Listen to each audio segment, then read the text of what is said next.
Hello friends, welcome to Jeevanya's kitchen. Friends, இன்றைக்கி நம்ம Kumbakonam special Kadapa எப்படி செய்கிறதுன்னு பார்க்க போகிறோம். இட்லி தோசை ரெண்டுக்குமே ரொம்ப ரொம்ப பொருத்தமாக இருக்கும். குறிப்பாக இட்லியோட வச்சு சாப்பிட்றதுக்கு அவ்வளோ டேஸ்ட்டாக இருக்குங்க. செய்கிறதுமே ரொம்ப ரொம்ப ஈஸி தான். இது எப்படி செய்கிறதுங்கிறத பார்க்குறதுக்கு முன்னாடி நம்ம சேனல் ஜீவன்யாஸ் கிச்சனை மறக்காமல் சப்ஸ்கிரைப் பண்ணி பக்கத்தில் இருக்க பெல் சிம்பிளையும் கிளிக் பண்ணிக்கோங்க. இந்த ரெசிபி பண்ண 1/4 கப் அளவுக்கு பாசிப்பருப்பு எடுத்து அதை 2-3 தடவை நல்லா கழுவிட்டு ஒரு குக்கரில் சேர்த்துருங்க. இது கூடவே நல்ல பெரிய சைஸில் ஒரு உருளைக்கிழங்கு இந்த மாதிரி 4 கட் பண்ணி சேர்த்துருங்க. இது கூடவே பாசிப்பருப்பும் உருளைக்கிழங்கும் நல்லா மூழ்கிற அளவுக்கு தண்ணி சேர்த்துருங்க. நான் 3 கப் அளவுக்கு தண்ணி சேர்த்துருக்கேன். கூடவே ஒரு 1/4 டீஸ்பூன் மஞ்சள் தூள் சேர்த்துட்டு இதை மூடி போட்டு மிதமான தீயிலேயே ஒரு 3 விசில் விட்டு எடுத்துக்கோங்க. பருப்பு வேகட்டும். அதுக்குள்ளே இதுக்கு ஒரு மசாலா அரைச்சிக்கலாம். அதுக்கு ஒரு மிக்சர் ஜார் எடுத்துகிட்டு அதில் 1/2 கப் அளவுக்கு தேங்காவை துருவிட்டு சேர்த்துக்கோங்க. கூடவே ஒரு கையளவுக்கு பூண்டு சேர்த்துக்கோங்க. நான் பெரிய சைஸில் இருக்கக்கூடிய 10 பூண்டு பல் சேர்த்துருக்குறேன். அடுத்ததாக இதில் உங்கள் காரத்துக்கு தகுந்த மாதிரி பச்சை மிளகாய், நான் 4 பச்சை மிளகாய் சேர்த்துக்கிறேன். கூடவே 1 டீஸ்பூன் சோம்பு, 1 டீஸ்பூன் கசகசா, 1 டீஸ்பூன் பொட்டுக்கடலை, தேவையான அளவு தண்ணி, நான் 1/2 கப் அளவுக்கு தண்ணி சேர்த்துக்கிறேன். சேர்த்துட்டு இது நல்லா நைஸாக அரைச்சி எடுத்துருங்க. பாருங்கள், இந்த அளவுக்கு நைஸாக அரைச்சி எடுத்துக்கோங்க. நல்லா ஸ்மூத்தாக நல்லா திக்காக அரைப்பட்டு வந்திருக்கு பாருங்கள். இப்போ தேங்காய் பேஸ்ட் ரெடியாக இருக்குது. இது அப்படியே இருக்கட்டும். இப்போ பருப்பும் பாருங்கள் நல்லா வெந்து வந்திருக்கு. அதில் இருக்கக்கூடிய அந்த உருளைக்கிழங்கை மட்டும் தனியாக எடுத்துருங்க.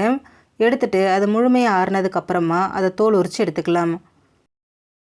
இப்போ இந்த பருப்பை நல்லா குழகுழப்பாக மசிச்சிக்கலாம். நான் மத்து வச்சு மசிக்கிறேங்க. நீங்கள் பொட்டேட்டோ மெஷர் வச்சு கூட மசிச்சிக்கலாம். அது உங்களோட விருப்பம்தான்.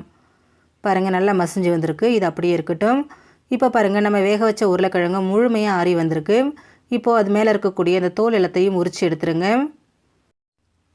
உருளைக்கிழங்கு எல்லாத்தையும் உரித்து எடுத்ததுக்கப்புறமா இதை மசிச்சுக்கோங்க. மசிக்கிறதுன்னு பார்த்தீங்கன்னா மாவு மாதிரி மசிக்கக்கூடாது.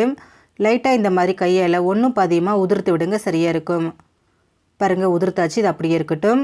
இப்போது ஸ்டவ்வில் ஒரு கடாய் வச்சுட்டு அதில் 2 டீஸ்பூன் எண்ணெய் சேர்த்துக்கோங்க.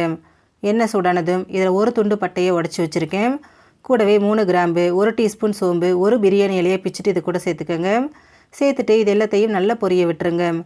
பொரிஞ்சதும் இது கூட மீடியம் சைஸில் ஒரு வெங்காயத்தை நீல வாக்கில் கட் பண்ணி சேர்த்துக்கோங்க. கூடவே கொஞ்சமாக கருவேப்பிலையும் சேர்த்துருங்க. சேர்த்துட்டு வெங்காயம் நல்லா சாஃப்டாகி கண்ணாடி பதம் வர அளவுக்கு இதை நல்லா வதக்கி விடுங்க. பாருங்கள், வெங்காயம் நல்லா சாஃப்டாக வதங்கி வந்திருக்கு. இப்போ இது கூட மீடியம் சைஸில் நல்லா பழுத்த தக்காளியாக ஒரு தக்காளியை கட் பண்ணி சேர்த்துக்கோங்க. சேர்த்துட்டு தக்காளியில் இருக்கக்கூடிய பச்சை வாசனை போயிட்டு நல்லா வேகிற அளவுக்கு இதை வதக்கிக்கோங்க. பாருங்கள், தக்காளி குழையில, ஆனால் நல்லா வெந்து அந்த தோலெல்லாம் உரிய ஆரம்பிச்சிருச்சு. இப்போ இதில் நம்ம வேக வச்சு வச்சுருக்கிற பாசிப்பருப்பு அப்படியே சேர்த்துருங்க. கூடவே வேக வச்சு மசிச்சு வச்சுருக்கக்கூடிய உருளைக்கிழங்கு, அரைச்சி வச்சுருக்கக்கூடிய தேங்காய் விழுது, தேவையான அளவு தண்ணி, நான் ஒரு 1/2 கப் அளவுக்கு தண்ணி சேர்த்துக்கிறேங்க. அடுத்ததாக இதில் தேவையான அளவு உப்பு சேர்த்துருங்க. நான் 2 டீஸ்பூன் உப்பு சேர்த்துக்கிறேன். சேர்த்துட்டு இது எல்லாத்தையும் நல்லா ஒன்று சேர்த்து கலந்து விடுங்க. இப்போ பார்க்குறதுக்கு கொஞ்சம் தண்ணியாக இருக்கிற மாதிரி தாங்க இருக்கும். நல்லா கொதித்து வரும்போது சரியாக இருக்கும்.